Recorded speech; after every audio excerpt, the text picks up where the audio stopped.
Ya es la edad que me hace olvidar. Va. Entonces, esa información que nosotros vayamos encontrando, deberíamos poder hilarla. Y de ello vamos creando principios, vamos creando leyes que no podemos dejarlas de lado. No podemos ignorarlas. Porque explican, y esto es muy importante, en algún punto alguien escuchaba decir, un amigo mío, lo que pasa es que la ciencia limita al humano, en el sentido de que te dice qué es lo que puede y no puede hacer el humano. Y entre eso habla de que las decisiones de nosotros vienen de alguna forma condicionadas. Y él dice que por eso no está muy a favor. La cuestión es que la ciencia no limita nada. La ciencia explica la realidad como es e intenta hacerlo de la mejor forma posible, a través de la evidencia, de las pruebas, de la experimentación. Habrán cosas que nos gusten de eso, probablemente algunas no, pero eso es lo que hay.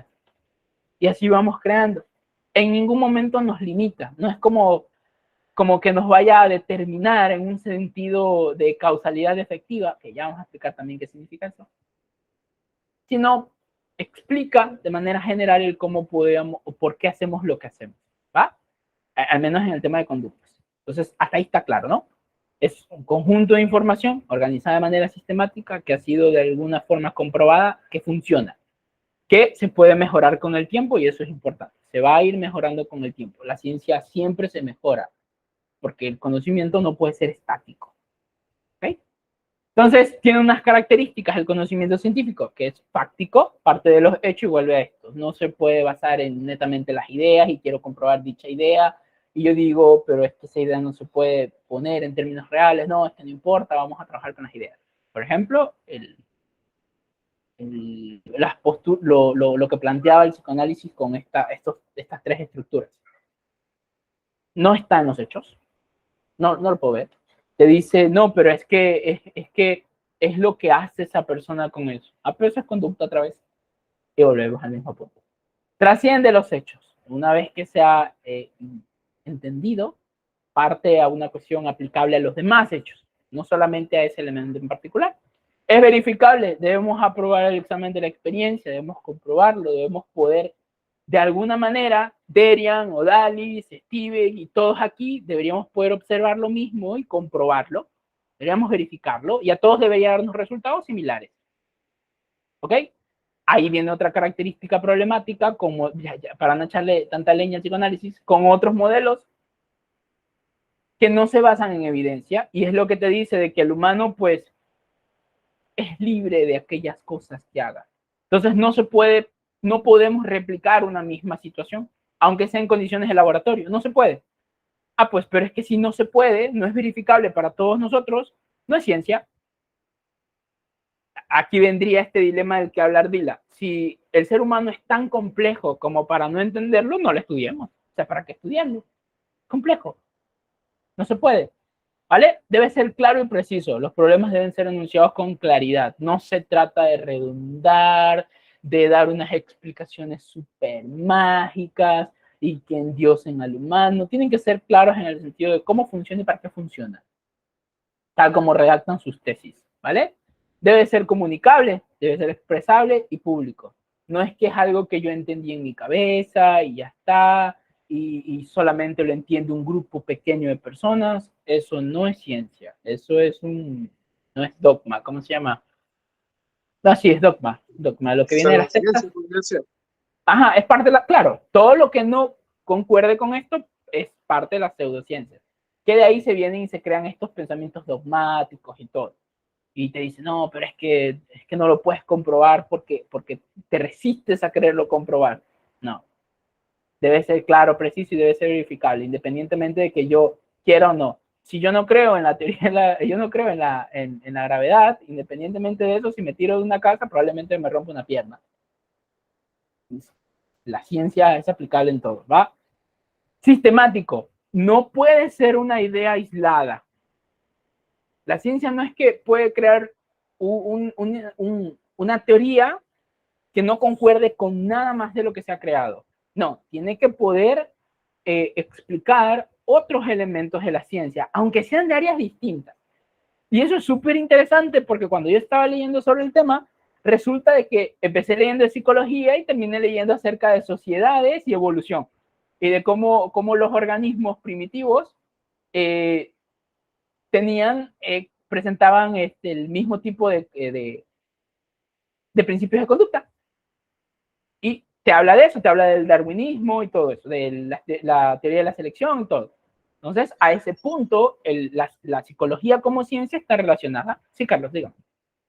Tengo una pregunta. En cuanto a ese teoría de Charles Darwin, hablabas un poco sobre el condicionamiento, pero no lo llegué a entender. ¿A qué se refería más con este condicionamiento? En cuanto a la conducta, porque decía que la conducta era adaptable. Sí, en un par de diapos hablamos sobre el tema. Espérate. No está por ahí. Uy, está bien lejos. O sea, si quieres me adelanto. Disculpa que vengo un poquito tarde, No, discúlpame. no, Pero si no, me la puedes responder al final, no te preocupes, no quiero atrasarlos. no, es que eso está más adelante. No hemos topado en esa parte. O sea, recién empezamos, tenemos poquito. Y pues ya cuando lleguemos a esa parte te lo puedo explicar a detalle, para igual no hablarlo ahora y otra vez más adelante. Pero pues por ahora, para darles una idea, se relaciona incluso con la evolución, que tiene que ver algo del tema de selección por consecuencia, que ya vamos a explicar todos esos conceptos para que los tengamos súper claros. ¿Ya? En general, se ocupa de elementos particulares que sean parte de una ley, es decir, ese elemento en particular, como por ejemplo, que el perro haya babeado cuando se le condicionó a responder a la campana, debería poderse aplicar a otros contextos. ¿Ya? No puede quedarse solamente en ello. Tiene que poder crearse una ley que explique o un modelo que explique en base a eso para lo demás. Y eso aplicable en todas las ciencias. ¿Va? Legal, busca entender las leyes que controlan la naturaleza.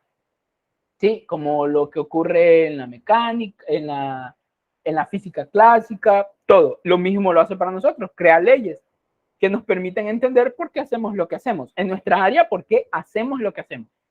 ¿Sí?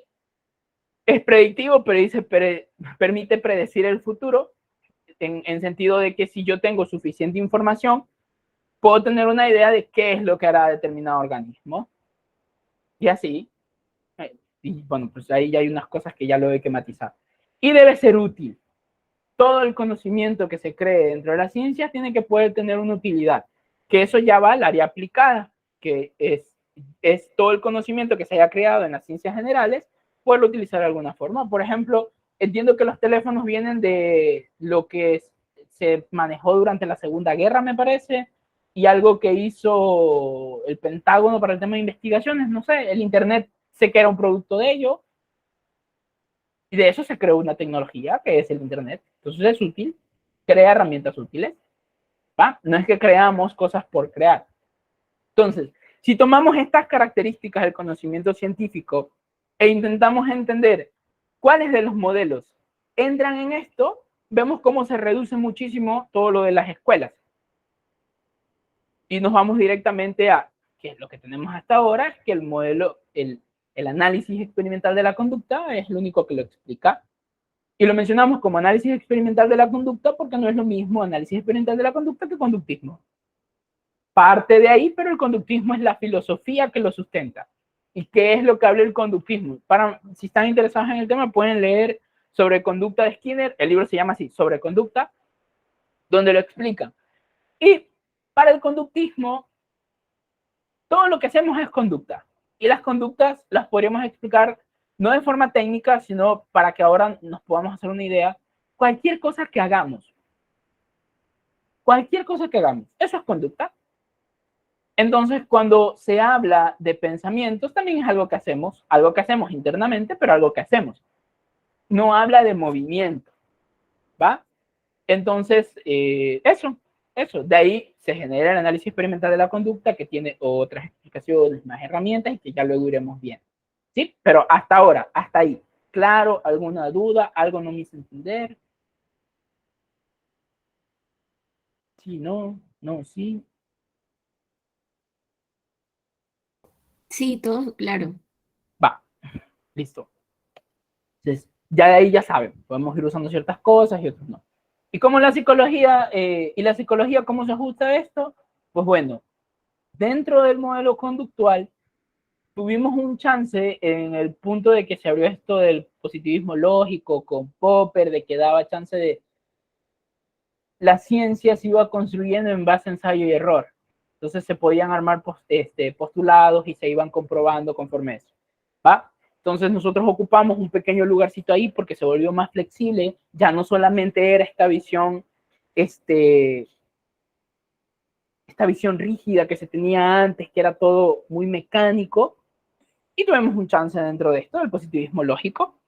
De ahí, el conductismo, al poder establecer algo observable, permitió que nosotros tuviésemos un lugar para poder explicar de alguna forma qué era nuestra ciencia. Bien, dentro de eso, algo les iba a explicar relacionado a eso.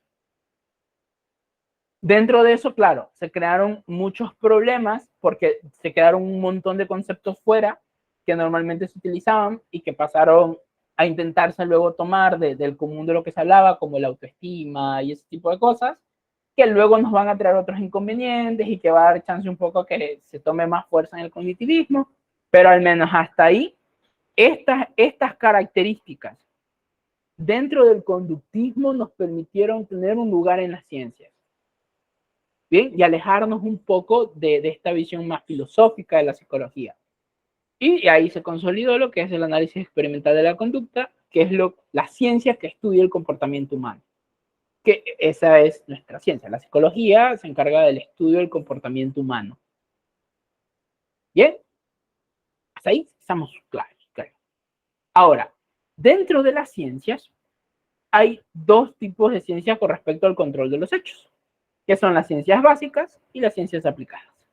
Las ciencias básicas va a ser esta parte de la ciencia que se carga de las investigaciones, que busca entender, explicar y predecir los hechos como objetivo último, es lo que intenta hacer. Por ejemplo, la ciencia básica sería decir, por esta teoría se explica que hacemos X cosa. Por ejemplo, la teoría esta del condicionamiento clásico, donde se habla de que podemos condicionar un estímulo incondicionado, podemos vincular un estímulo incondicionado con otro elemento y luego provocar una respuesta incondicionada a través de este nuevo estímulo. Entonces, eso viene a ser la parte de las ciencias básicas. Que eso luego lo usemos en el área educativa, que luego lo usemos en el área clínica, eso ya es las ciencias aplicadas. ¿Qué hacen las ciencias aplicadas? Las ciencias aplicadas toman ese conocimiento del área general e intentan aplicarlo en un área en específico. De ahí tenemos las muchas divisiones que se puedan hacer dentro de psicología. Por ejemplo, el área clínica, organizacional, educativa, de deporte, salud y todo eso. Todas ellas dentro del tema de conductas. Porque, por ejemplo, cuando trabajas en clínica, lo que buscas es todo el conocimiento que hemos creado en el área general, por ejemplo, condicionamiento operante, condicionamiento clásico, lo que ahora se está dando dentro del tema de lo verbal con Hayes, todo eso lo puedes aplicar ahí para modificar un problema de conducta que está afectando a esta persona. En el área de salud se lo hace para mejorar condiciones de salud, como por ejemplo hábitos en torno a algún tipo de condición médica, facilitar el consumo, la toma de medicinas con ciertos pacientes, ese tipo de cosas. En el área educativa para mejorar procesos en el tema educativo, eso sería la ciencia aplicada, ¿verdad? Entonces, esa es la idea. Tenemos las ciencias básicas, conocimiento general, y las ciencias aplicadas. Y de aquí parte el problema que hablábamos antes. Se supone que nosotros, el tercer nivel debería ser psicología, la ciencia básica. Y luego el área aplicada, psicología clínica, psicología educativa. ¿Qué sería el área aplicada? Cuarto nivel o especialización. Bien, entonces, al menos en nuestro país se da el inconveniente de que pues esto no se presenta. O sea, es como que algunas universidades no se ajustaron a ello. Pero esa sería la normativa, eso sería lo adecuado. No puede ser una ciencia básica psicología clínica, porque esta clínica toma elementos del área general. todo lo que sea en torno a aprendizaje que se haya estudiado. Condiciones que permiten aprender mejor, elementos que facilitan, como por ejemplo lo que se ha investigado en torno a la susceptibilidad de ciertos estímulos. Eso de ahí lo puedes tomar en el área clínica, por ejemplo. Lo puedes tomar en el área educativa y hacer proyectos que mejoren el conocimiento en torno a la alimentación o a la reproducción, que son las dos áreas críticas en ese sentido. O en el área clínica, porque topas que gran parte de los problemas giran en torno a la alimentación o a la reproducción.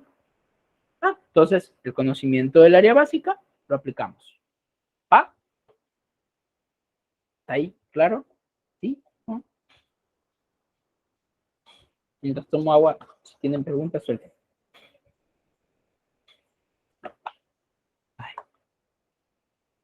Y de ahí tenemos presupuestos básicos de la ciencia. No voy a adentrarme a explicar mucho en ello porque no es un tema que yo domine, que ya parte de la filosofía, ¿no? Entonces, no lo vamos a hacer. Pero para entenderlo, estos presupuestos no parten de poderlos experimentar, sino que se dan por sentados porque no los podemos explicar con evidencia, sino, ¿cómo es que lo mencionan? No es lógica, por sentido común, ¿va? Tenemos el principio ontológico, el principio determinista y el principio epistemológico. Espérense que no me acuerdo de qué hablar del principio ontológico. Les explico los otros dos y rapidito busco en el apunte el primero. El principio determinista habla de que todo está dominado por leyes. Dentro de la ciencia se pretende encontrar cuáles son esas leyes. Y es decir, algún principio que podamos aplicar a todo. ¿Bien? Que podamos explicar en todo contexto. Tenemos el principio epistemológico que nos dice que podemos conocer esas cosas. No sabemos si es la mejor forma o si hay otra forma, pero que es conocible. ¿Va? Entonces, denme un ratito que les busco el principio ontológico. No quiero quedarme en esa duda. Luego me dan. ¿Cómo paramos esto? Ahí. Bueno, chicos, mientras Wilson busca, hoy no estoy hablando tanto porque estoy un poco mal de la garganta y no puedo hablar más de un par de minutos sin toser feo. Entonces, bueno, para recordar un poco la parte de la ciencia básica y la ciencia aplicada, sepan ustedes como un dato adicional que realmente sería un error garrafal decir que lo mismo que se comprueba experimentalmente es lo que nosotros realizamos en un trabajo psicoterapéutico. ¿Por qué? Porque digamos que todos estos principios, todas estas leyes que se derivan del trabajo experimental y teórico de la ciencia básica, no es un trabajo de simplemente decir, ok, Wilson hoy día investigó sobre el procedimiento del reforzamiento. Entonces, hizo este experimento con ratas, por así decirlo, y yo mañana lo voy a aplicar con un paciente. Y ahí vienen muchas de esas críticas que te dicen, no, pero los modelos animales, los modelos de conducta humana, pero ese es un tema para otro día. El punto es que entre la ciencia básica y la ciencia aplicada y los desarrollos tecnológicos como la psicoterapia, porque psicología no es igual a psicoterapia, tiene más campos de aplicación, como decía Wilson, existen una serie de investigaciones que se las conoce como investigaciones translacionales, estudios translacionales, es decir, que buscan que aquello que se ha descubierto, aquellos principios que se han generado, presupuestos teóricos que se han generado, se busca comprobar con evidencia empírica. Una vez que se ha comprobado, ok, viene el desarrollo tecnológico, como por ejemplo también el análisis funcional de la conducta. Que el análisis funcional de la conducta se deriva como herramienta tecnológica del el análisis experimental de la conducta, que es una de las herramientas que utilizan pues para comprobar a nivel empírico ciertos principios que se han propuesto a nivel de ciencia básica. Es todo un recorrido, no es simplemente como pasarnos de uno al otro así por así. Por eso es que hago un poquito de énfasis que es este cuerpo teórico el que mayor evidencia presenta, porque construir teorías que probablemente no se hilen unas con las otras es lo que se vuelve más complicado y que a la larga va perdiendo sentido. Entonces, es lo que también va diferenciando entre ciencia y lo que conocemos como pseudociencia. ¿Ya? A ver, les comparto, perdón. A veces me olvido de leer eso y prefiero ir a buscar antes que decir alguna burrada.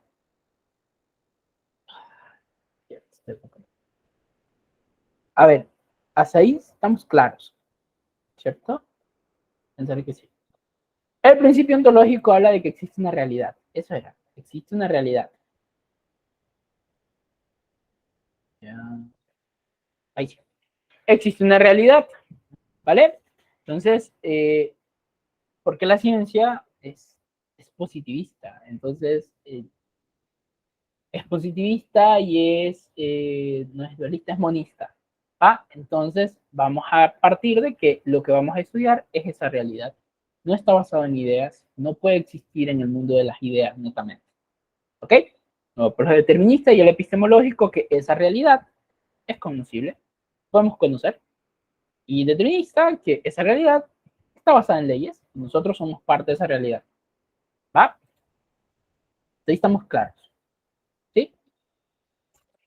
Bueno, pues cuando se parte esto del positivismo, que les había hablado, el positivismo lógico, y la ciencia es un proceso, Popper habla de que la ciencia es un proceso esencialmente racional de creación de teorías que nosotros vamos a contrastar y que a medida que se va poniendo a prueba, vamos viendo que sirve y que no. Entonces, dentro de ese espacio, nosotros tuvimos un lugar de comenzar a tantear con la psicología. Y aquí tuvo un trabajo bastante complicado Skinner, y esto se lo van a topar en el libro de Conducta Verbal de Skinner, que te habla de Skinner cuando intenta estudiar el tema de conductas, decía, pero es que no podemos estudiar todas las conductas. No sería ciencia. Porque se imaginan la cantidad de datos que deberíamos tener para poder estudiar todas las conductas. ¿Y qué sentido tendría? O sea, ver todo lo que alguien hace. No, pues esto tiene que regirse por algo.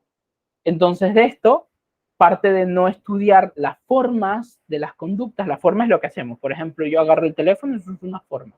Pero la función era pues poder explicarles de que esto es una forma. Entonces, Skinner apunta a entender las funciones de por qué se hace. Y se reduce toda esa investigación a solamente los elementos de funciones. Son el tema del reforzamiento, proceso de reforzamiento. Y ya luego cuando se habla de lo verbal ocurre lo mismo, intenta convertirlo en una cuestión de funciones. Eso se puso a prueba dentro del tema del positivismo lógico y se pudo contrastar y vimos que efectivamente tenía sentido, se podía replicar. Entonces tuvimos un lugar, porque antes de eso era muy rígido el tema de ciencias y como habíamos tenido mucho problema con los modelos que venían previos, estas escuelas, estas discusiones que habían entre escuelas, y que más estaban relacionados a la filosofía y todo, pues dieron mucho problema. Y entonces con esta parte, con esta pequeña etapa, que ya luego ha cambiado, ahora ya no es para el positivismo lógico, esta pequeña etapa, más lo que sumó Skinner, permitió que nosotros ocupáramos un lugar ahí. ¿Vale? Hay un montón de vacíos que ha dejado el tema del conductismo porque elimina muchos elementos que tenemos en el común a la hora de hablar y que también los traía pues el psicoanálisis cuando hablamos mucho de esto de la cuestión de mente y todo eso. Y de aquí pues parten dos problemas principalmente, que son los constructos hipotéticos, que Derrida los había mencionado hace un rato, y que implica postular la existencia de alguna entidad, proceso o evento que no es observado. ¿Ya? Estos conceptos tendrían un estatus ontológico real, se supone que existen, pero no lo hemos visto. Por ejemplo, autoestima. El autoestima es un constructo hipotético. Inteligencias múltiples es un constructo hipotético. Entonces, ¿cuál es el inconveniente con estos constructos hipotéticos?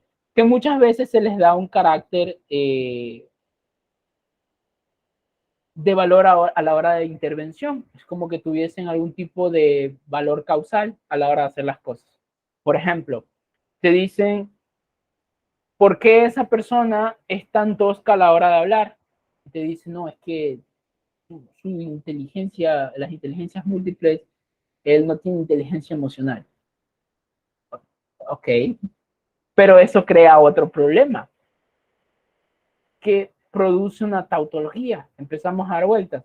Esta persona no puede hablar de una manera menos brusca porque no tiene inteligencia emocional. No tiene inteligencia emocional porque no puede hablar de una forma menos brusca. Y nos quedamos ahí. Entonces, se crean un montón de constructos y de ahí tenemos... Recuérdenme algunos. A ver, me acuerdo de la ansiedad, inteligencias múltiples. No creo que los diagnósticos no entran en estos, ¿no? Creo que no. Creo que no. Pero igual entran en las tautologías. La autoestima, ¿qué más? Las etiquetas diagnósticas entran en tautologías, Pero en constructo hipotético. No, habían más constructos. ¿no? A ver, acuérdense, vamos todos. ¿Cuál se acuerdan que es un constructo? Cosa que así decimos, es por esto, es que porque es narcisista. Personalidad también. ¿Qué cosa? La personalidad creo que también sería. La personalidad, sí, la personalidad. ¿Qué más? El apego también. ¿Sabes que hay una teoría en torno al apego? Sí, lo conozco, la de Bowlby. Bowl, creo que se pronuncia. Es conductuosa, yo no sabía. Tengo que poner a revisar eso. Es conductuosa, pero como muchas cosas, a la larga se termina malversando. Pero, claro. Ajá. Es que eso, por eso mismo, es que no le conozco, entonces no sé de qué va. Pero el concepto que manejan en torno a apego, de manera general, sí que es un constructo. Claro. Entonces, se trata básicamente de las figuras de seguridad. O sea, por ejemplo, digamos, si tú tienes un hijo y obviamente como un padre que cumples con ese estilo protector, cuestiones de ese tipo, dije tipo 2 veces, qué tautológica. Bueno, el punto es que como obviedad comienzas a criar a tu hijo, le provees amor, cariño, afecto, dado que no conoce a otras personas, la interacción padre-hijo, él te va a reconocer pues como una figura que provee reforzadores positivos, vamos a englobarlos así. Entonces, cuando se expone ante alguna actividad en la cual ya se comienza a alejar de ese, va a sonar bastante feo que lo diga así, de ese proveedor de reforzadores, que va a ser el papá, entonces pues comienza a sentir de pronto algunas alarmas que pueden atentar ante esa seguridad que sentía.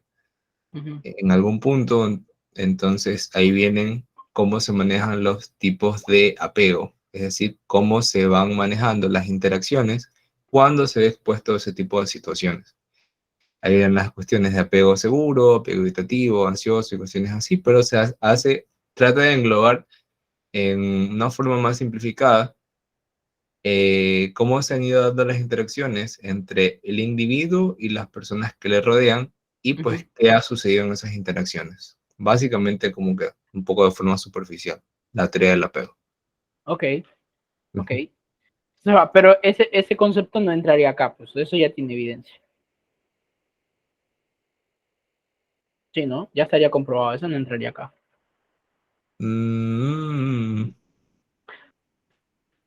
Porque de ahí lo que sí, pues bueno, todo lo que derive de personalidad, todo lo que derive de inteligencias múltiples, tema de el cómo se está explicando la libertad o voluntad humana, eso también. Porque la motivación desde esta idea de que tienes ganas, pues también, no como una emoción, sino como una cuestión de que tienes ganas también, y pues se les da un carácter interventivo, es decir, esto de aquí es lo que influye en este problema, pero como no está basado ni sustentado en nada, produces un montón de inconvenientes. Algo que ocurre comúnmente, una persona tiene ansiedad porque tiene baja autoestima, por ejemplo. Dígame, Dali. No sé qué tan certera sea mi pregunta, pero estoy un poco en shock que como que la personalidad es hipotética. ¿Puedes explicarme, puedes decirme, o sea, hablarlo un poquito más con ejemplos, por qué llegamos a este punto de que es un constructo hipotético? O sea, por ejemplo, si me lo hablas como, bueno, entonces yo ya no me puedo referir dentro de mi lenguaje como, o es que la personalidad de él es así, o ella, no. Entonces, no sé, explícame un poco. Porque cuando hablas de personalidad, lo único que intentas hacer es englobar un conjunto amplio de características muy distintas en una sola cajita, que no explica nada. Por ejemplo, dice tiene una personalidad, mencionen alguna. Últimamente escuché que una psicóloga dijo, es que su personalidad es así de rígida. No, Ok, o sea, a mi oído me causa un poco de ruido, o sea, sí, sí tengo un poco como esta de cómo referirnos de alguna otra forma a este tipo de cosas, pero con lo que tú acabas de decir, o sea, ya centrándonos en la ciencia y todo eso, fue que dije, a ver, ¿qué? Entonces, no sé, personalidad rígida, ¿podría darte de ejemplo? pero esa No, sería una característica de la personalidad. O sea, por ejemplo, ya, vamos con la personalidad, las personalidades extrovertidas. A ver, ok. hablas de una personalidad extrovertida que lo que refleja es una persona que tiene una mayor predisposición para participar de eventos sociales, que si lo vamos a analizar en tema de conductas, implica que una persona que probablemente tiene más refuerzos de esto de aquí, porque su historia de aprendizaje, porque su contexto, su historia de aprendizaje le ha permitido eso. A ver, si yo te digo que tu personalidad es extrovertida y la mía es introvertida, explica en base a qué. No me explica nada. Dice que tú predispones más para eso, pero no entiendo por qué. Ok, o incluso las variantes podría ser, por ejemplo, que he escuchado como casos de que, o es que a veces soy extrovertido y a veces soy Ya. introvertido. Mira eso, por ejemplo. Te dice, a veces soy introvertido, ya te di la palabra, Carlos. A veces soy introvertido, a veces soy extrovertido. No, es que tu historia ha cambiado o el contexto en el que estás ha cambiado y te permite responder distinto. Entonces, el encasillar a las personas en una, por ejemplo, en esta característica personológica, no lo permite. Ah, ok, ok, Ajá, gracias, ahí lo entendí mejor. ok. Dale, Carlos. Diga. También podría ser, como somos seres biopsicosociales, se podría formar también una personalidad extrovertida a nivel ambiental y coger ciertos constructos, porque por ejemplo, eh, podemos definir una personalidad extrovertida a partir de identificaciones también, como lo mencionaba Lacan en algún momento. ¿A qué te refieres? Con la personalidad extrovertida, lo que mencionaba, ¿cómo podemos identificar una personalidad extrovertida? Podría ser también a las identificaciones, por ejemplo, en cierto grado, en algún momento hemos tenido ciertas conductas de otra persona, de otro, ¿no? Que ha construido nuestra personalidad. Puede considerarse también que hemos agarrado ciertos patrones de conductas extrovertidos de otra persona y podemos identificar una conducta extrovertida y en este caso sería a nivel ambiental. Ya, es que en ese sentido, a mí las teorías de aprendizaje me permiten entender que esa persona por aprendizaje, moldeamiento, si quieres, fue reforzado porque su entorno y la persona que estaba cerca de él lo permitía, imitación, le permitió adquirir esas conductas que relacionamos con extrovertido, que le decimos extrovertido. Entonces, quizás en el común de hablarlo fuera pues, con todos, viene bien decir es extrovertido, pero en el ámbito ya de análisis no te aportan mucho, porque tú dices es extrovertido. ¿Por qué? ¿De dónde parte? Yo necesito entender cuál fue ese contexto que le permitió aprender eso. O sea, si mi interés es conocer eso, ¿no? Si no, mi interés no es parte de eso, pues no. Pero en el tema de ciencias lo que ocurre es que estos constructos, como el tema de tiene una personalidad extrovertida, pero sin entender las causas del por qué se genera esto que estoy diciendo como personalidad extrovertida, de hecho sin establecer cuáles son las conductas que se supone tiene una persona extrovertida, me encierran en un círculo. Ah, tiene esas características porque es extrovertido. Ah, pues entonces no es replicable. No sé, pues, lo guarda así. A ver, y claro, y en el tema de lo biopsicosocial, claro, a ver, es que aquello que conocemos como personalidad, además del contexto, también influye características orgánicas, pero no es como que determinan dichas características, sino que te van a influir en que tengas una respuesta mucho más rápida, mucho más lenta, es inhibida, es mucho más sensible en eso. y va a depender de tu contexto que tanto se medie esa respuesta. ¿Respondí tu pregunta? Sí, sí, claro. Muchas gracias. Ok, si no la respondí, vale, puedes escribir, si dices, no te quiero hacer quedar mal, me puedes escribir por internet, no te entendí nada.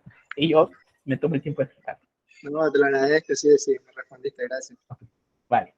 Entonces va, estos constructos, pues hay montones, y ahí podemos ir viendo, la mejor fuente para conocer los constructos es TikTok. Ustedes pueden ir a TikTok y se van a topar millones de constructos. ¿Qué es lo que ocurre ahora en psicología? Pues es que los psicólogos en las facultades lo que hacen es tomar esos conceptos de fuera, porque como la universidad no deja claro cuál es el objeto de estudio, cómo lo estudiamos, es mucho más sencillo tomar esto. ¿Va? Entonces se hace eso y desde ahí se lo explica. Entonces, por ejemplo, ahí te pueden decir, es que esta persona hace ghosting.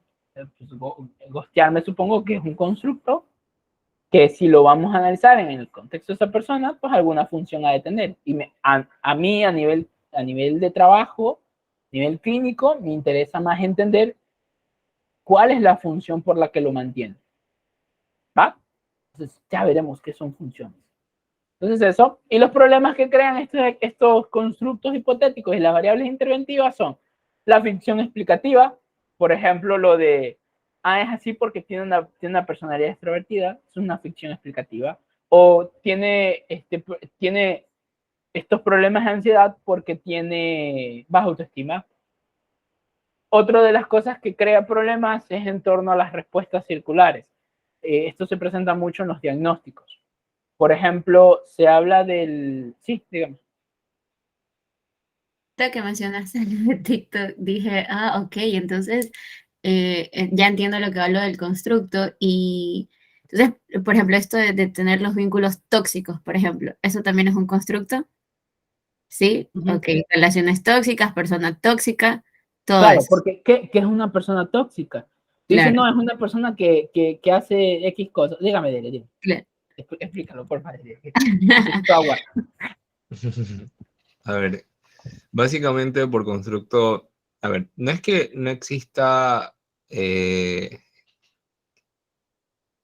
por ejemplo, yo sé que de hecho hay muchas teorías de la personalidad, de estudios sobre la personalidad, cuestiones así. Es una forma de englobar características que se conocen pues, más estables en la persona, pero no tiene solamente es un constructo descriptivo, no explicativo. Yo no puedo decir, Wilson está tomando agua porque su personalidad es ansiosa. Cuando le hacen una pregunta, toma agua. No tiene un carácter explicativo. Lo mismo pues con la mayoría de cosas que salen en TikTok. Vínculos tóxicos, el apego, las relaciones tóxicas, la falta de compromiso, es que tú eres así porque no tienes voluntad, motivación. No hago tanto TikTok, entonces no sé qué otros términos utilizan, pero en su mayoría carecen de un carácter explicativo y solamente tienen un carácter descriptivo. Entonces, no explican nada, perdón, no permiten conocer cuáles son las causas que probablemente estén detrás del funcionamiento de X conducta de interés. Por ejemplo, no, es que yo no sé por qué siempre regreso con mi ex. Es que hay una relación tóxica ahí. Ok, ¿qué se hace en las relaciones tóxicas? Que vienen pues esta serie de recomendaciones un poco generales, que uno dice, bueno, sí, me va a servir, pero lo cierto es que cada caso es individual, cada caso es geográfico, pues cómo se debería llevar una verdadera psicología, entendiendo el contexto en el que se desarrolla la persona, cómo ha sido su historia de interacción en esa relación, en relaciones pasadas, cuáles son las problemáticas que presentan actualmente. Entonces ahí podremos estar accediendo a cuáles son las variables, perdón, que están operando detrás pues de la conducta o problema, que en este caso sería, no sé, me invento, el no saber manejar, entre comillas, la ansiedad que siento cuando no veo a X persona por X determinado de tiempo, X tiempo determinado, perdón. Entonces, sí, esa serie de cosas. No sé si de pronto se te ocurre alguna otra más a ti o alguna otra de los presentes, pero por lo general es eso. Muchas veces, por ejemplo, en las escuelas, ahora que recuerdo, Siempre dicen, no, es que el niño no presta atención porque no está motivado. Hay que hacer cosas para motivarlo, para que hacer que le guste la lectura. Sí, probablemente se pueda trabajar, sea una de las partes a intervenir, pero no la única. Hay que ver también, pues, si considerar otras variables, tanto biológicas como también otras variables contextuales, sobre su historia de desarrollo con la lectura, cómo ha sido reforzada, cómo ha sido aprendida, qué sucede cuando lee, cómo lo hace, cuestiones así. Yo me invento porque créanme que con niños es muy poco lo que he podido conocer, versus pues las otras cosas que más o menos Wilson está explicando. Hay algunas cosas que operan de forma general, pero siempre recordar que no somos todólogos y pues habrán personas que están mucho más versadas. Y hay un libro muy bueno que se llama Análisis en la Conducta. Hay un capítulo que se llama Un día en la historia de un psicólogo educativo, que es increíble. Si ustedes gustan, también después lo podemos revisar. El autor, perdón, Luis Ignacio Amores, creo que se llama, que explica cómo, asimismo, estos paralelismos entre una psicología educativa que utiliza demasiados constructos hipotéticos versus una psicología educativa basada en un análisis de la conducta que provee muchas mejores herramientas, muchos mejores recursos e incluso como para nosotros como personas y profesionales, al final nos brinda más herramientas, más seguridad para poder reconocer sobre qué variables podemos intervenir, modificar, pues hacer mucho mejor nuestro trabajo. Y que te reducen mucho la cantidad de cosas que tienes que intentar entender para encajarlo.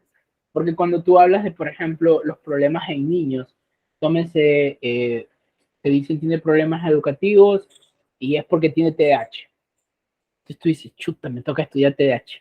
Entonces yo voy, estudio TDAH y no me explican nada porque te crean explicaciones circulares y te dicen que al final de cuentas no se puede hacer nada, que es con medicación. Entonces no puedes hacer nada. Y te dicen que es un problema de motivación. Y te dicen que es un problema de no sé qué. Entonces intentas explicar y entender por todas esas áreas, haces millón cosas y no ves cambios rápidos. A diferencia de un trabajo en base a análisis de conducta y entiendes que el tema de atención es precisamente por lo que menciona Deria.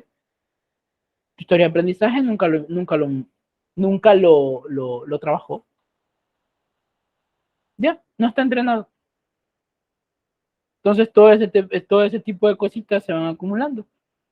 Y pues que eso es lo que normalmente no se nos explica porque se cree que es una visión reduccionista del comportamiento humano. Que ahí luego veremos que Conderian ha entendido de que no es así. O sea, una vez que, a medida que te vas intrometiendo más dentro del mundo del conductismo, entiendes que es más complicado y más complicado y más complicado. Y luego llega un señor de nombre raro y te dice, y eso que sabías está mal, porque acá hay más cosas y te das cuenta que es más complicado. Y hay cosas como, por ejemplo, dentro de las explicaciones circulares, lastimosamente es así, pero eso es lo divertido. O sea, si ya me dices mañana que ya sabemos todo, qué aburrido. Por ejemplo, ese es un problema de las explicaciones que se crea en torno a las explicaciones circulares, que fue una de las primeras cosas que a mí me chocó. Los diagnósticos son explicaciones circulares. A ver, sí es cierto de que sirven. No es que este tipo de explicaciones no sirva, pero su utilidad a nivel clínico es pobre. Por ejemplo, tiene alguien TDAH. Es este conjunto de características que influyen que una persona no pueda prestar mucha atención. A nivel de investigación viene joya, porque tú no tienes que estar describiendo cada una de las cosas y todo eso. Tiene TDAH, ya está. Entonces ya todos entendemos cuáles son las características y te establecen niveles que lo facilitan y lo estudiamos. Y lo mismo dentro de ansiedad y todo, pero a nivel interventivo no sirven de nada.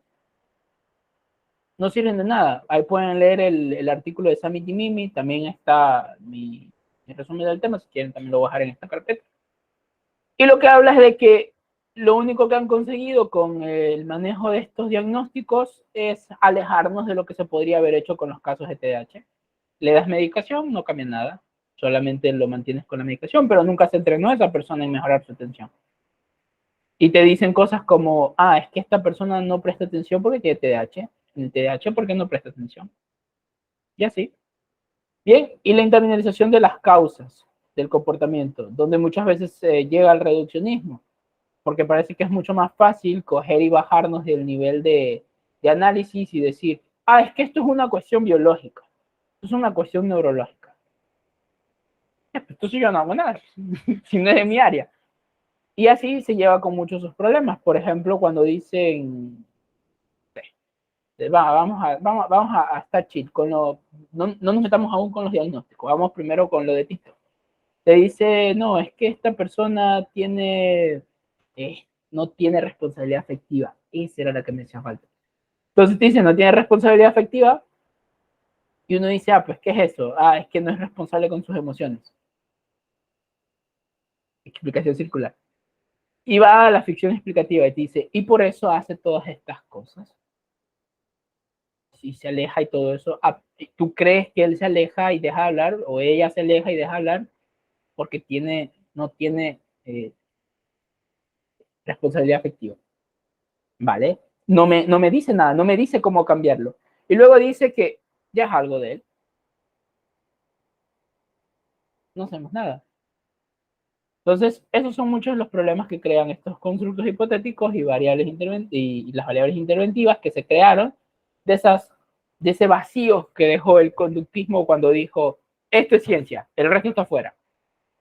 Y ya. Que claro, ya luego la TCC intenta tomarlo, pero con una forma un poco rara en torno a la ciencia, donde no crea leyes, sino que solo creó formas de abordarlos sin entender por qué funcionaba.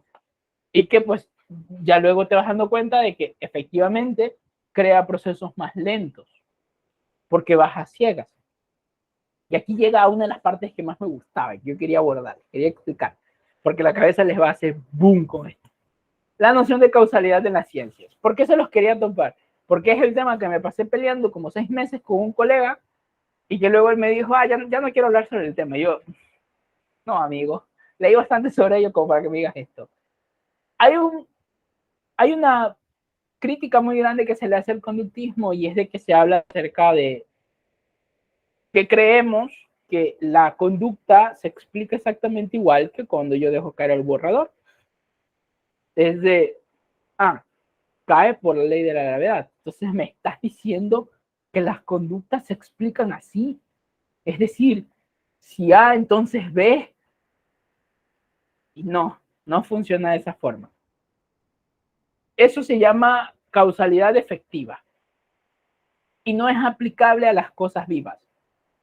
Y nosotros somos cosas vivas. Entonces no es aplicable a nosotros. Sí que estamos explicados dentro de un tipo de causalidad. Y aquí ahora sí te puedo explicar. César me parece que se llama el chico. Lo de evolución. Que es donde se habla. Cuando nosotros hablamos de selección dentro de la conducta, dentro de las cosas vivas, se habla de algo llamado selección por consecuencias.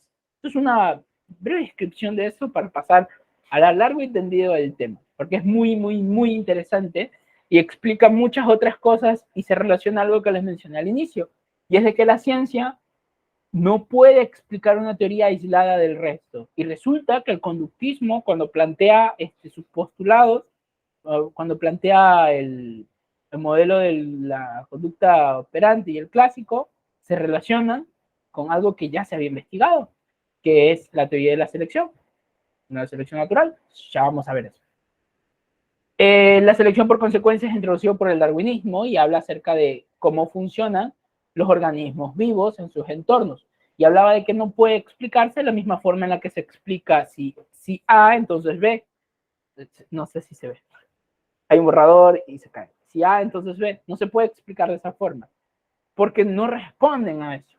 Pero que hay otra forma de causalidad que se puede explicar. ¿Ya? Es una visión de conjunto de la causalidad deficiente. La causalidad deficiente es el causa-efecto, ¿no? Si yo tiro algo, ese algo se moverá y caerá por la ley de la gravedad. Pero la conducta, y aquí vamos a ponernos un poco más técnicos, de todos los organismos no se puede explicar de dicha forma, ¿va?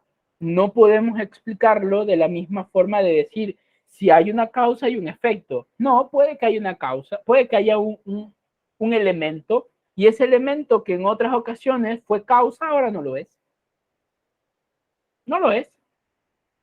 En otro organismo no lo es. Te vas a decir, ves, no es replicable. No.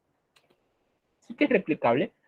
Lo que ocurre es que no se explica de esa manera determinista, sino que hay un conjunto muy grande de elementos que se van uniendo uno entre otros y llegan a ese punto para que este organismo responda así ante tal estímulo y el otro organismo no responda así. Es un gran conjunto de causas que llegan a ese punto. Déjenme ver si puedo dibujar aquí. Creo que no puedo dibujar aquí. Se los explico ya mismo con el dibujito, ¿va? La unidad causal no es necesariamente de explicitar el contacto directo, es decir, de la causa y el efecto, ¿ya? Sino más de todos los elementos que podemos conocerlos, pero que implicaría mucho esfuerzo intentar conocer todos esos elementos de causa-efecto hasta llegar a ese punto. Está abierta una descripción de términos de la historia del sistema que pues ha experimentado dicho organismo. Es el tipo de causalidad que explica los sistemas complejos y a los organismos vivos. Y todo lo que creen los organismos vivos, como por ejemplo las sociedades, se van a explicar por lo mismo. Y esta explicación de selección por consecuencias lo podemos entender de la siguiente forma, ¿va? ¿Por qué las cebras tienen rayas? Resulta que a lo largo de la evolución de las cebras, aquellas que tenían menos rayas, por ejemplo, se veían todas blancas o todas negras, eran más fáciles de ser cazadas por los leones o por los tigres. No sé qué hay en la sabana. Supongamos que son leones. ¿Ah? No soy experto en animales. Entonces, por estos cambios que se iban dando de mutaciones, algunas tenían rayas. Y resulta de que las que tenían rayas, al correr en estos grupos, ¿cómo se llaman los grupos estos? Estampidas. A correr en estas estampidas, como habían muchas rayas, confundían a los animales que los iban a cazar. Entonces, esas sobrevivieron y hubieron más cebras con rayas. Se dan cuenta de que no hubo una sola causa para que se produjese las cebras con rayas, sino que a lo largo de muchos años, las cebras que no tenían rayas se las comían y no se reproducían. Y aquellas que sí tenían rayas sobrevivían y eran más probables de que se reprodujesen y entonces hubiesen más cebras con rayas. No fue una causa, fue un conjunto de causas que llevó a esa parte. Uy, espera. Ya. ¿Se entendió? ¿Se entendió?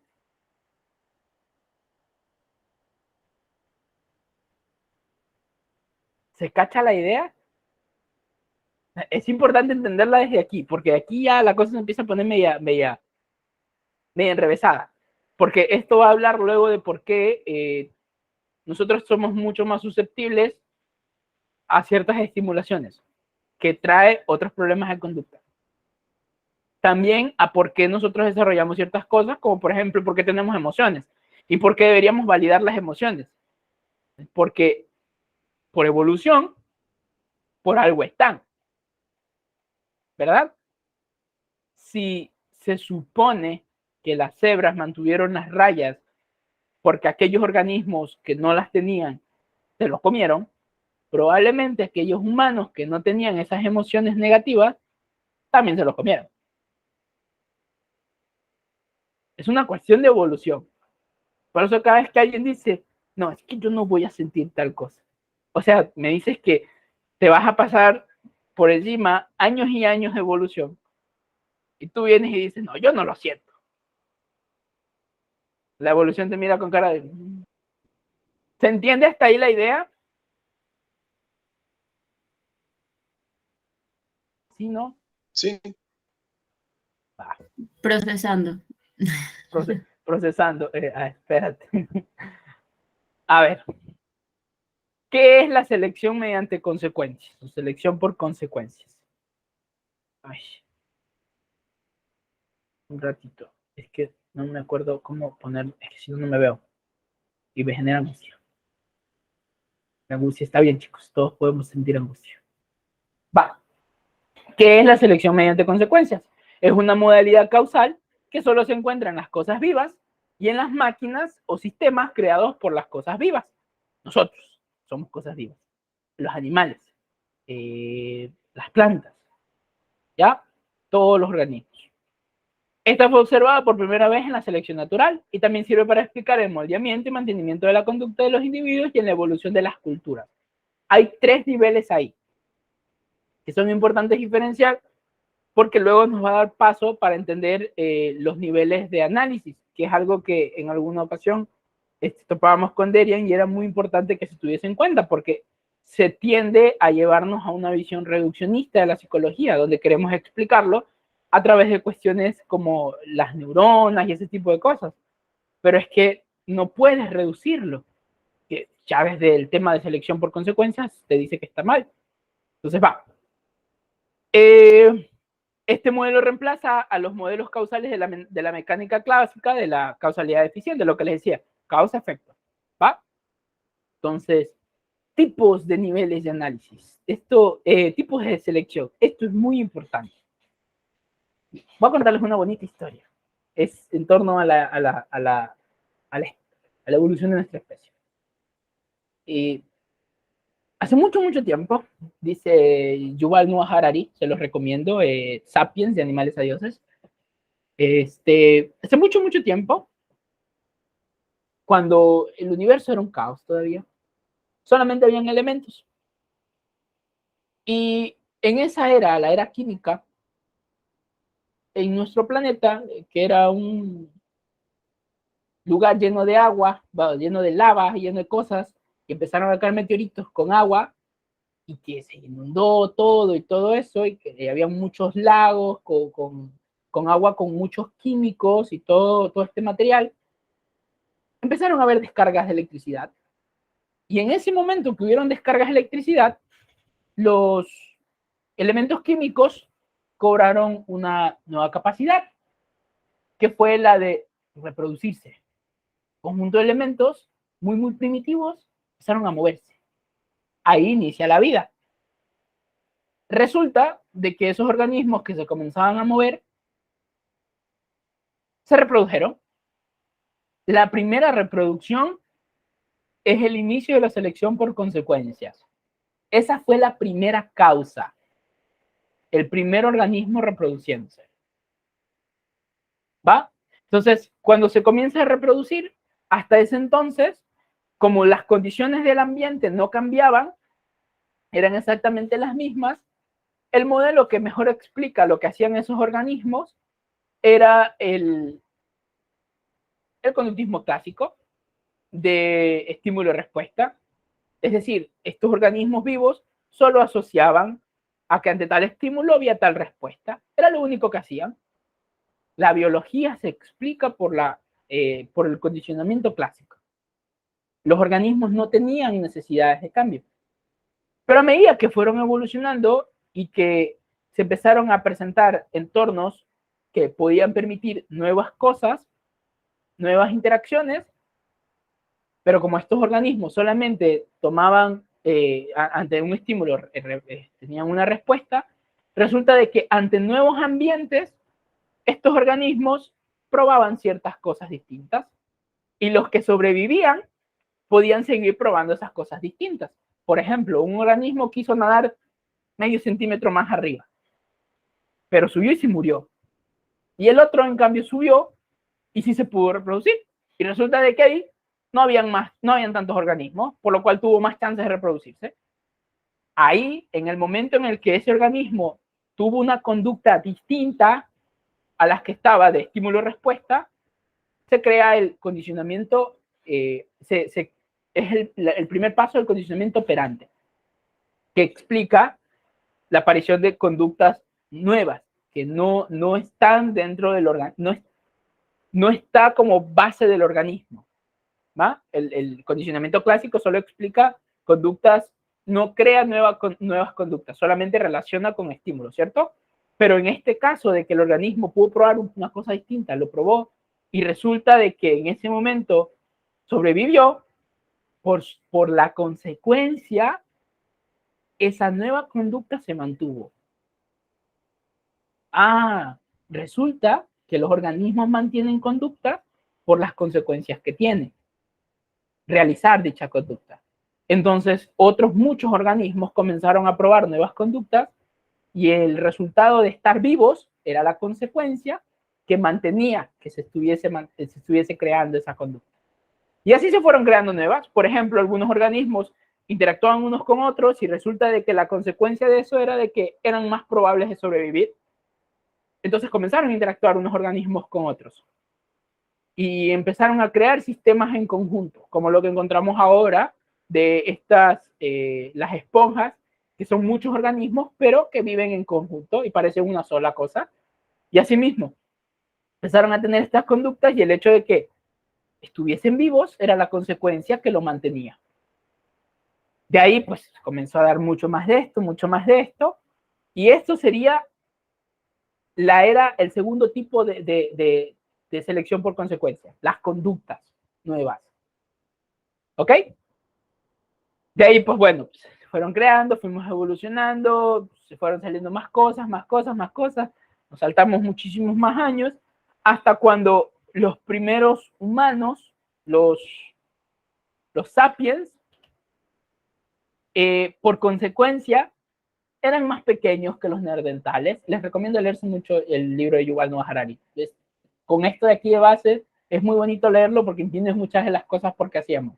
La economía, las relaciones en grupos, el habla, todo eso. Entonces resulta de que esos primeros humanos, esos primeros sapiens, que por consecuencia eran más chiquitos porque los neandertales, que eran más grandes y tenían cerebros mucho más grandes, necesitaban más recursos. Como necesitaban más recursos, por consecuencia, se murieron. Y los que quedaron, los matamos. Hay evidencia de eso. Entonces, por ello, sobrevivimos los sapiens. Entonces, estos sapiens, que a medida que pasaba el tiempo, se dieron, cuando uno interactuó con otro, la evidencia de la primera civilización es que dicen que se encontró un fémur que se había recuperado. Esa interacción de un humano con otro, que como consecuencia tuvo que este humano, que en otras condiciones hubiese muerto, no muriese, es la consecuencia que nos llevó a mantener nuevas interacciones con otros sapiens. Y de ahí crear herramientas. Y de ahí muchas más cosas.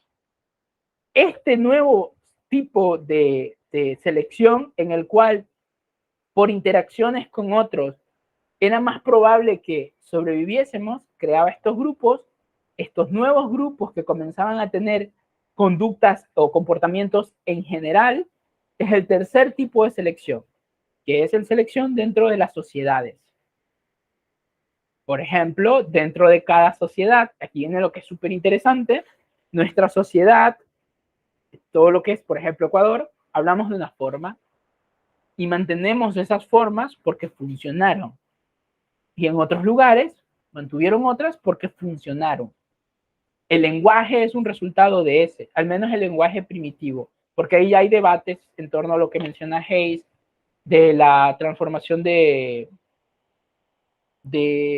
estímulos, no recuerdo bien el nombre, no me acuerdo bien el nombre, pero bueno, y lo que habla es de que al menos en el lenguaje primitivo, el que un humano pudiese decirle a otro, pudiese gritar cuando algo pasaba, y ese ruido, porque los músculos en nuestras cuerdas vocales fueron acomodándose por la misma selección por consecuencias, por la misma evolución, por las mutaciones que se iban dando, permitía que el otro humano fuese a mi rescate. Entonces ese humano se reprodujo. Y entonces los niños de esos humanos gritaban cuando nacían. Entonces esos niños eran más probables de que quedaran vivos. Y así fuimos sumándolo y desarrollamos el lenguaje por consecuencias. Entonces, ahora, lo que nosotros hacemos dentro del trabajo en psicología es entender por qué es humano en el segundo tipo. Y esto es muy importante. No nos vamos a lo biológico y no nos vamos a las sociedades.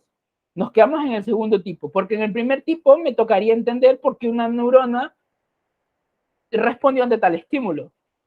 Pero ponte a entender todas esas neuronas. En el tema de sociedades me tocaría entender por qué una sociedad interactuó de una forma y creó algo en un sujeto. Claro que influye, pero la cuestión es que no es el nivel de análisis correcto, porque yo no puedo modificar a la sociedad en base a un sujeto. Las sociedades funcionan por otra parte, con sus propias normas, con sus propias características. Es un sistema de análisis distinto. El que yo sí puedo analizar es a nivel de individuos en el segundo tipo de selección. Es decir, los sujetos mantienen conductas porque funcionan dentro de su entorno. ¿Va? Entonces, cada vez que me llegue alguien a consulta, más allá yo de decirle, pero ¿por qué haces eso? Si sabes que te hace mal.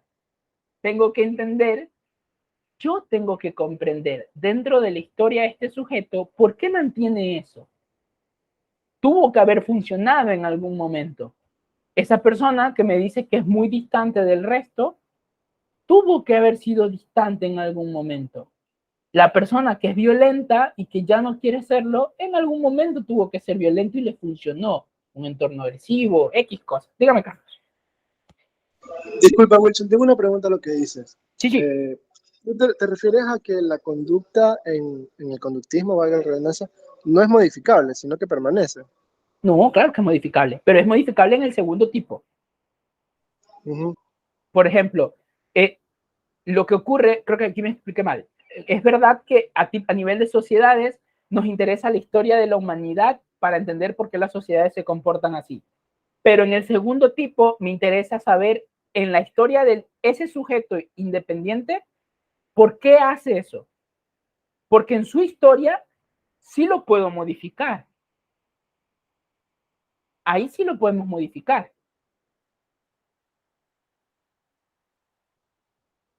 ¿Se entiende ahí?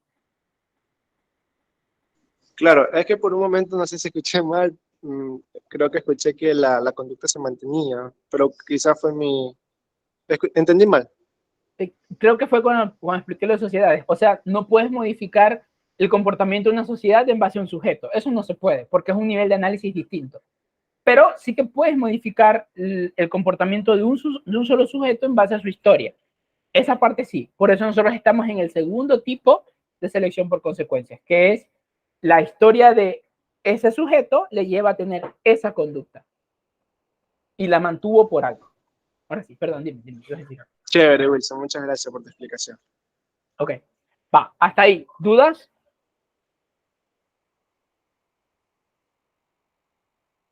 ¿Sí? ¿No? ¿No? ¿Sí?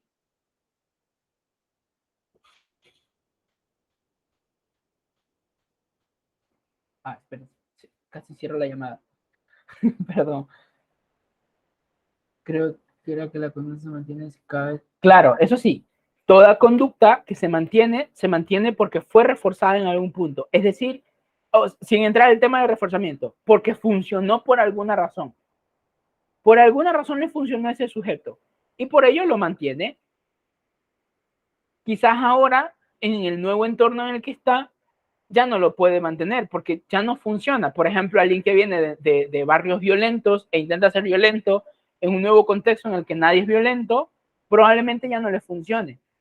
O una persona que ha tenido que defenderse por su propia cuenta y siempre ha sido muy, muy agresivo, probablemente en un entorno en el que se le trate con cariño, no necesita ser agresivo y esa agresividad ya no va a encajar bien y va a volverse disfuncional. Y ahí es donde nosotros tenemos que intentar modificar para que se vuelva funcional. Ahí se cacha un poco la idea. Esto tiene unas cuantas cositas que les adelanto un poquito, pero ya nos vamos a quedar hasta ahí porque ya está medio tarde. Déjenme dejar de compartir. Ya. Esto tiene un par de cositas y es de que como sociedades, los organismos, por estos sujetos que iban falleciendo debido a que no tenían capacidad para reproducirse por las mismas condiciones de estos, iban quedando sujetos con ciertas características. Dentro de eso, por ejemplo, el hecho que nosotros tengamos emociones es resultado de eso, porque supongamos, aquellos humanos que tenían más pensamientos negativos o más emociones negativas, eran más probable de que no se metieran a la hierba alta y por ende no se los comieran. Entonces sobrevivieron. Por esa razón se mantienen esas emociones negativas. Los humanos que, incluso esto está relacionado con una parte de nuestro cerebro. Esto de aquí lo encuentran en el libro de Regulación Emocional. Ya, luego lo vamos a analizar también.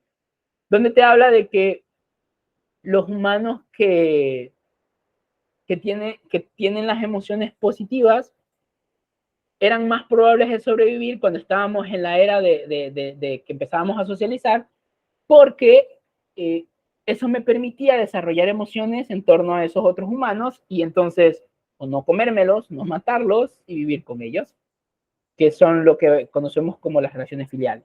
Entonces, por eso era mucho más probable. Y aquí vienen unas cuantas características.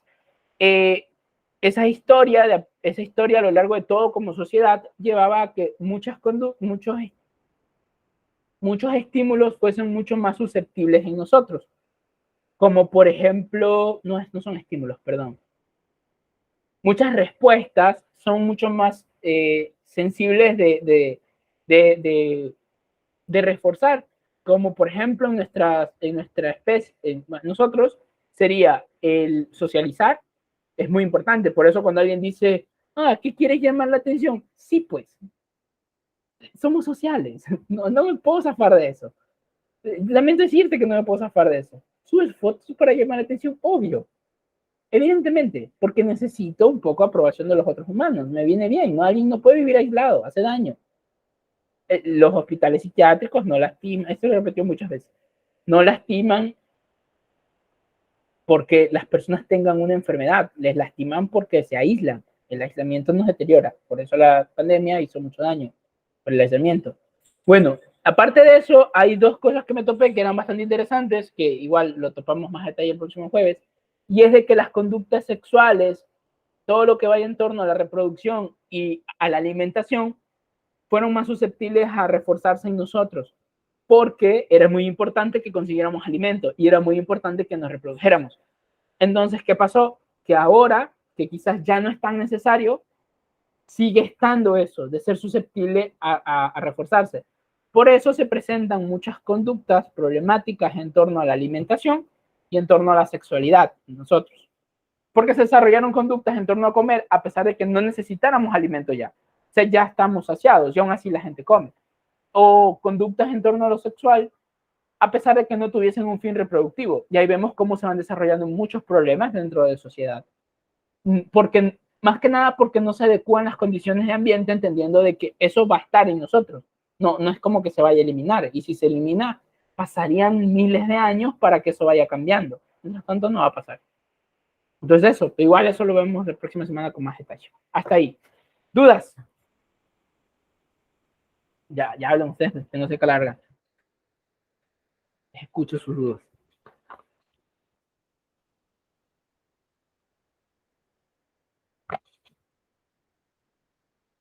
Quiero pensar que si están prestando atención y están pensándolo y no están viendo novela o algo por el estilo.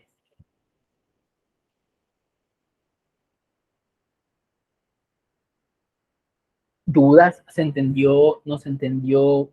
Muy complicado, iba muy rápido, hablaba muy lento.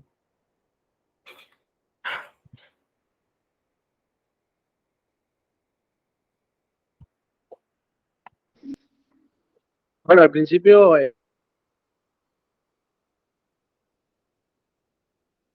complejo entenderle, quizás una relectura para poder entender la conducta, pero de ahí se entendió todo. Sí, ya depende de nosotros, creo. Ok. Igual, si hay alguna duda, pues me avisa. ¿Qué pasa con las personas que se sienten cómodas mientras están aisladas? Hay una metáfora bien chévere que me gusta y es de, supongamos que tú y yo nos hacemos un tatuaje, hacemos el mismo tatuaje, el mismo día. Entonces, cuando vamos, yo no tengo tatuajes y le tengo mucho miedo a las agujas. Entonces, cuando me empiezo a hacer el tatuaje y te lo están haciendo a ti, tú no gritas, tú como que chill. Y yo grito un montón, pero un montón. Como que me van a matar. Y cuando hago eso, al final, a pesar de que tú no hayas gritado y que yo sí, a los dos se nos dañó la piel. Los dos sangramos. Y probablemente a los dos se nos puede infectar. Que a alguien no le afecte el aislamiento, de que no se sienta mal por estar aislado, no implica que no le va a hacer daño. No todo lo que nos hace sentir cómodo está bien.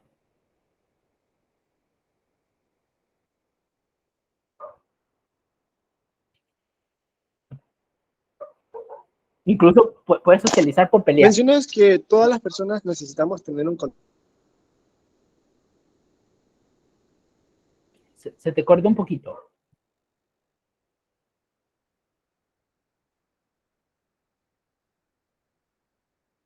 Carlos, se te cortó un poquito, no te escuché. Esquizoide. Hola. Sí, ahora sí. Hola, sí, ahora sí, ahora sí. Ya. Sí, te decías que mencionabas que a nivel de las personas, o sea, todas las personas necesitan una interacción social. En este caso, para poder sostener quizás, ya que puede ser un paciente psiquiátrico, puede ser, hay una probabilidad, esta persona esquizoide también necesita un contacto social, ya que ellos no interactúan mucho también, y si es así, ¿cómo tú podrías llevarlo a una socialización a estas personas esquizoides? Sabiendo que puede ser también un paciente psiquiátrico. Sí, sí se los lleva. Yo tenía un paciente que tenía befrenia y pasábamos de tenerlo en el hospital a llevarlo a bodas. Y en las bodas era el alma de la fiesta, le encantaba bailar. ¿Qué es lo que Y no se está hace? esa resistencia en ellos ahí. No, es que lo que pasa, lo que le lleva a la resistencia es todo el maltrato que han llevado durante años. Las personas que están en hospitales psiquiátricos abandonados tienen mucho maltrato, los mismos pacientes, el mismo ambiente es feo. Claro, pero de ahí, por ejemplo, lo ideal, y es algo que se trabaja, sé que lo trabajan muchas clínicas en Estados Unidos. No es el común porque sé que hay muchas personas que tienen este tipo de enfermedades y quedan abandonadas en la calle, pero hay un modelo bien chévere que se trabaja y es el que se trabaja en conjunto con las familias. Porque si tú tienes un paciente que está sufriendo de esquizofrenia y lo abordas así y lleva su vida normal, la enfermedad no le afecta más de un 5% de su vida, es como tener diabetes. No es esquizofrénico, es esquizoide. Esquizoide, ¿a qué te refieres con esquizoide? Estas personas esquizoides con personalidad esquizoide que se aíslan de la sociedad, con los esquizotípicos. Ah, ok, ok. O sea, si tienen que buscar formas de poder hacer que interactúe. Es que la cuestión es que ahí sí no sabría en qué consiste específicamente esto de las personalidades esquizoides, porque como hablábamos hace un rato, quizás no necesariamente es una cuestión de ellos, sino que sus entornos nunca han sido adecuados para eso y tienen mucho miedo de interactuar. Entonces, me imagino que si el problema de por sí es que no interactúa y esa es la base del problema, o bien se modifica, si es que se puede, porque no, ya te digo, no sé a qué se va la causa en ello. Si lo entiendo que es como el resto de problemáticas en torno a personalidad, que son netamente descripciones, se puede modificar la interacción con ellos. Puede que no sea tan frecuente como en otros casos, pero igual harías que interactúe, que es lo que te interesa. Incluso que interactúe para pelear, incluso eso les viene bien. Pero igual, puedo revisar el tema acerca de los esquizoides para ver qué tal, porque no había escuchado. Listo, Wilson, muchas gracias. Ok, Carlos, no hay problema. ¿Dudas? Si no tienen dudas, nos podemos quedar hasta ahí. ¿Sí? ¿Nos quedamos hasta ahí?